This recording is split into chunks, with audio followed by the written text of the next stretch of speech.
And it's welcome back to the Gelding after a week off doing family duties and no Metropolitan racing today, Gelding. Cranbourne, and Kembla Grange in New South Wales. So we don't have a Metro meeting in two of the main states for racing in Australia. What's going on?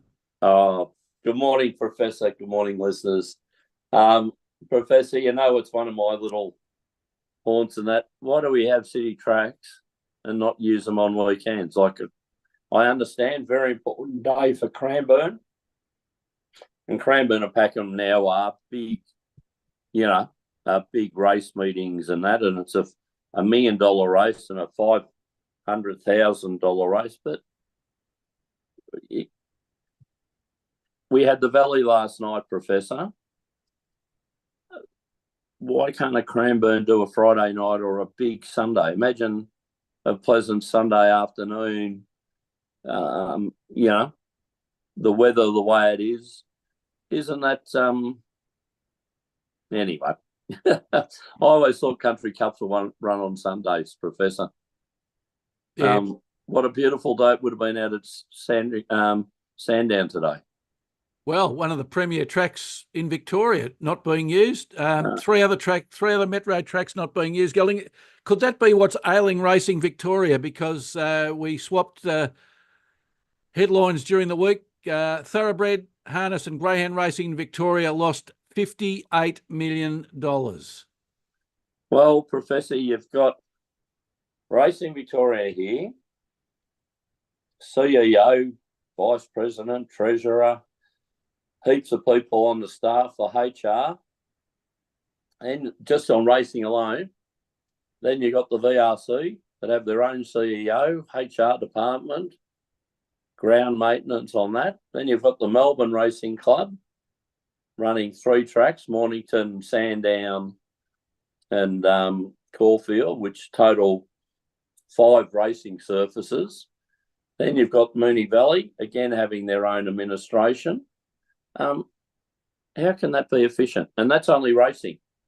Then you get the trots out at Melton that have their own CEO, board and all that. Then you've got greyhounds where you've got the greyhound body.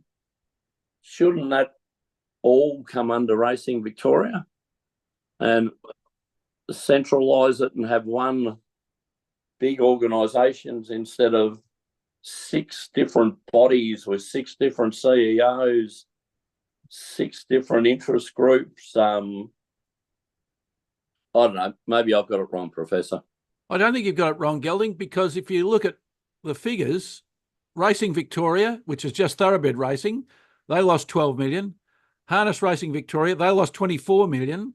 Yeah. And Greyhound Racing lost 22 million. So something's going wrong. And then reported today that the VRC are expecting to announce a loss when their annual report hits the streets next week. They lost 16.9 million in 2022. They lost 14.9 million in 2023. Crowds were up for the first time since 2018 for the Cup Carnival. But where's it all going? Surely there has to be some rationalisation of costs. Well, exactly, Professor. And I love this spin about how good the crowds are and how they're racing and things like that. Every day of the Spring Carnival, you go back 20 years, right? I know it was 100,000 each day. And here you have Edmund Maguire on TV saying, oh, what a fantastic day. We've got 90,000 people here for the Cup. Well, if you didn't have 120,000 Cup Day, it was regarded as a failure. Like here, they didn't even get 400,000 for the whole thing, but they're saying what a great job they're doing. To me, it's that typical board. The boards ever say, oh, geez, I don't know what happened. We've increased the crowd, but we're down 25% of what we were 20 years ago. But we're doing a great job. I'll leave that to the viewers to make up their own mind, Professor. And as we've said many times, the crowds are down for one obvious reason. They want to have the celebrities and have their little areas where they can get the select group and look after their select group. And they've outpriced it for most people. They've got the crowds they want. They want the young crowds there, and they'll go once or twice a year and never be seen to racing again. And that's their model, but they're doing a great job. Just ask them. Well, it's right what you say, Gelding, about crowds. Just veering off racing for a couple of seconds. The AFL said it was a great crowd at the MCG for grand final day between Sydney and Brisbane. Yeah, it was. It was nearly 100,000. Right? Yeah, fantastic. I was at the grand final in 1970 when Carlton played Collingwood, Gelding. 121,000 were at the MCG that day. So, Gelding, it's over 20,000 fewer people watched the grand final, but it was a big crowd. Oh, no, it wasn't a big crowd. 121,000 is a big crowd. Well, Professor, that's a downturn of 20%. But they're doing a great job. Just ask them. Well, the other thing, Gelding, is wagering, as we all know, historically, that during the pandemic was at its highest because people had nothing else to do and little to spend money on because they couldn't go out and buy things. They couldn't go out and eat. Yep. Wagering today is 1.2 billion less than it was during the pandemic. Now, surely race club committees all over Australia have been drinking the Kool-Aid too long because they haven't, it would appear that they haven't allowed for the fact that, oh, hang on, it will return to normal at some stage. Yeah. You have a fantastic mind, Professor. Like, surely they've got to compare oranges to oranges, look at what it was pre-COVID and compare what it is pre-COVID. Have a look at the cost of living pre-COVID compared to cost of living now. Like, everyone knows Victoria's broke and it's costing more and we're paying more for everything going around. People only have a limited amount of money to spend, Professor, and they're going to do those things. So, of course, it's going to get affected. Soon we'll have 15 race programs so they can increase turnover, Professor. Yeah, it'd be interesting to look at the demographics, Gelding, of who's actually wagering and what their ages are, because I would venture to say that the regular punters would be in the older demographic. And as they get to retirement age, they're going to have less money to spend on wagering. Exactly. That's just a natural because they're not earning it anymore. Yeah. Professor, have you thought of running for these boards? It doesn't seem to be rocket science, Gelding. All right, listen, maybe we better get off the soapbox for a day. Off the soapbox. Let's talk about what the viewers are tuning in to see how good our tips are. Cranbourne, as I said, 10 race card. The first at 12:20, the last at 5:40 p.m. The feature race 8, the Meteorite. I love that name. What a name for a race, Gelding, the Meteorite. The time on it, Meteorite, Professor. How long have they been running the Meteorite for, Gelding? I think this is the first one. The time on it, Meteorite, it's an open race over 1,200 metres, worth $1 million, Gelding. Does that surprise you? Yeah, no, look, it's a combination of the Cranbourne Pakenham Club and now the Southern Racing, which are well aware. So it's good to have another club. And that makes sense to combine two of the major provincial tracks together under the one administration. And look what they can come up with, $1 million race and a $500,000 Cranbourne Cup. I would have thought maybe if you made the Cranbourne Cup $1 million and a new race 500, where you've got a bit of history behind the... Don't talk sense, Gelding. No? Okay. No, don't talk sense. All right, the tracks are good. Tracks are good for Gelding. I would imagine that'll be upgraded during the day, given what the temperature is going to be. And the rail is out 3 metres. Yeah, and I presume they've pumped plenty of water in the track, Professor, and it would have been hand watered. So, again, the normal guard for the listeners, just have a look at a couple of the first races, see whether there's any track buyers going around. Professor, my two were late in the day. I've gone in the time on it, Meteorite, race 8. I've gone a horse you picked out a couple of weeks ago, Professor, number 2, Barracuda, when it won at Moonee Valley. Very impressed with this run. I like it today. You can get round about the 350, Professor. So a nice little bet, a very open type of race. But Barracuda, trained by Leon and Troy Corsons and Larkin, to be ridden by Ben Allen, Professor. This is the type of horse that we particularly like tipping for the viewers. It's a 6-year-old gelding, Professor, but it's by Snitzel. It's a Snitzel. Everybody's got to have a Snitzel, gelding. You've got to have a Snitzel, Professor. And a horse to have 9 starts and 6 wins. So, yeah, it's won 2/3 of its races, placed another 2 times. Ran in the Group 1 $3 million sprint the last day of the carnival, Professor. Ran 6th, only beaten by 2.2 lengths by Sunshine in Paris against the best sprinters in Australasia. You know, Bella Nipotina were in it. You know, all the Everest runners were in that race, and it was only beaten by 2.2 lengths. So first bet going to Barracuda. And my second tip, Professor, is in race 10, horse number 8, another good up-and-coming horse, All Too Good. A 5-year-old boy trained by Kevin Duffany down at Pakenham, Professor.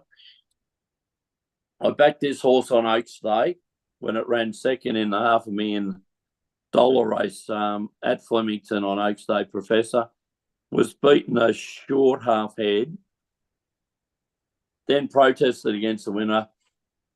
Protest was dismissed. I thought it should have been upheld, but then again, I had a vested interest in the race. But this horse has had 6 starts, Professor. Again, the type of horse we like.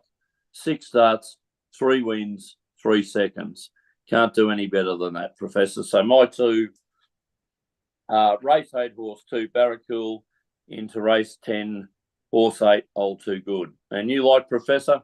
Yeah, right. Gelding, I'm going a little bit later than I usually do today, so no pressure on you to get the bets on this morning. I did see that and have a bit of a giggle, Professor, and there is an auction down the road at 11 o'clock, so I'll be able to just have a quick look at that. I thought I might have been sweating if I was in the 12:20 race. No, Gelding, I'm looking after you today. So my first bet's in race 4. It's a benchmark 70 gelding over 1,300 metres. I like in this race, number 5, Dual Pressure, coming out of barrier 8 gelding. It's had 16 starts, but probably not the impressive record of 3 wins and 5 placings. So a 19% win rate, 50% place rate though. It's back in class today, gelding. It ran a 3rd place at Flemington on Champions Day. It was beaten by less than a length. Showing great each way odds at the moment of $4.40 and $1.80. Beautiful. It's got a class jockey on board, gelding, with Damien Lane. It's trained by Matthew Elton. Damien Lane in very good form at the moment, 12% win rate over his last 50. Matthew Elton, 12% win rate over his last 50 as well. So I like in race 4, number 5, Dual Pressure. Then the next race, gelding, in race 5, benchmark 70 for 3-year-old horses and above, over 1,000 metres. Number 10, gelding, Trapeze Warrior. The local trainer, Phil Stokes, coming out of barrier 5, had 4 starts for 2 wins and a placing, 50% win rate, gelding, 75% place rate. It's also back in class and ran in the same race as Dual Pressure, actually, and it finished second and was beaten by half a length. What I like about this one, gelding, we've said this before about the Cranbourne track, it's one over the distance and it's one at the track. So they were 2 big ticks that I gave it. So the only mystery is it's got no 3rd up form. Oh, well, Professor, as you said, very limited starts, but 4 starts, 50% win rate, 75% place rate. they're figures that go very, very well. Yeah, Gelding currently showing 3, 10 and $1.50. So they're fairly good odds. Luke Nolan's in the saddle. Yeah, I won't say anything about that. And Phil Stokes, he's in terrific form, Gelding. He's got a career win rate of 17%, but over the last 50, it's up to 22%. So just I tell you what, Gelding, Professor. It's almost a quarter. So over his last 50, almost a quarter of the horses he's been putting in races have saluted. So yeah, and that doesn't count the ones that have run a place. Exactly, Professor. So these are kind of the you look for trainers that have these records, and and when they put the good jocks on board, they normally go pretty well. And he does like Nolan and Stackhouse, Phil Stokes. So he does well, does very, very well. All right, Gelding. So my two for today are race 4, horse 5, Dual Pressure, and race 5, horse 10, Trapeze Warrior.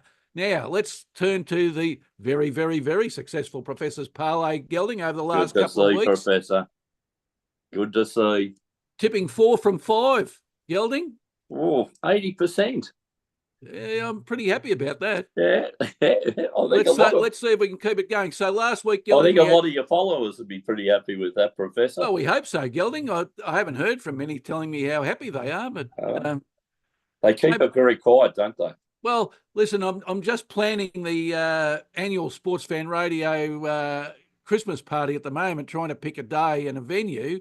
Now, maybe Paul from Richmond and David from Mordialloc might bring a couple of paper bags with them. Oh, we can only hope, Professor, can we? They do have a lot of excuses between them, though, don't they? Yes, they do, Gelding, but hopefully this year. There's a quivering lip when we mention it. Oh. Yes. Yeah. Have you been contacted by John from Mont Albert recently in relation to having any tips? No. He was exceptionally quiet on Cup Day, wasn't he? He was indeed. Yeah, I think he was in New York, Gelding. That's probably why he wasn't in the country. We could have given him some for Belmont over in New York, Professor. Well, we could have, Gelding. All right, so last week's Professor's Parlay, very successful. Aliana into the Detroit Lions to beat the Jacksonville Jaguars. Did they beat them? Yes, and the Miami Dolphins to beat your team, the Las Vegas Raiders. Yes. What's happening with the Las Vegas Raiders? What's happening with the Raiders, Gelding? I think they're lost. I don't know whether they're in Oakland, LA, or Vegas. So maybe they're the lost Vegas Raiders. Yeah. Yeah, Raiders of the Lost Ark or something. All right, Gelding. Well, so far for the year, Gelding, 22 correctly tipped out of 48. So we're back to 46%. The needle's moving up, Gelding. We're trying to finish 50% before the end of the year. Fantastic outlay, Professor. Anything above 33% is good on the horses. So when you're adding 2 more sports, and you're just under 50%, it's a fantastic effort.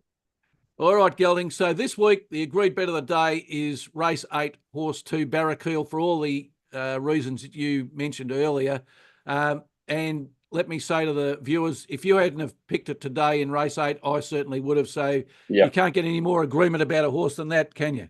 No, I thought I was stealing one off you. I had another two up my sleeve, Gelding. So, and let's parlay that into the Washington Commanders, Gelding. Who would have thought over the previous years that would have been a base leg of a parlay? No, they're playing at home and they're playing the Dallas Cowboys. And Professor, I like the tip. I think they should cover them. The Cowboys and a side of very much like the Raiders, not quite up where they normally used to be. Well, these teams, Gelding, are going in opposite directions. One's going up and the other's going down, and the Dallas Cowboys certainly aren't going up. I think Mike McCarthy might be on borrowed time as the coach of the team. Washington Commanders are 7th in the National Football Conference. They've won 7 from 11. That's a pretty good record, Gelding. They're 4th best in offense in the NFL overall. They're 2nd best in the NFC, and they average 28 points per game scoring. 15th in the NFC, the Dallas Cowboys won 3 out of 10. So that's not a very good record. They've got the worst defence in the NFL, Gelding. They allow 29 points per game. Not good.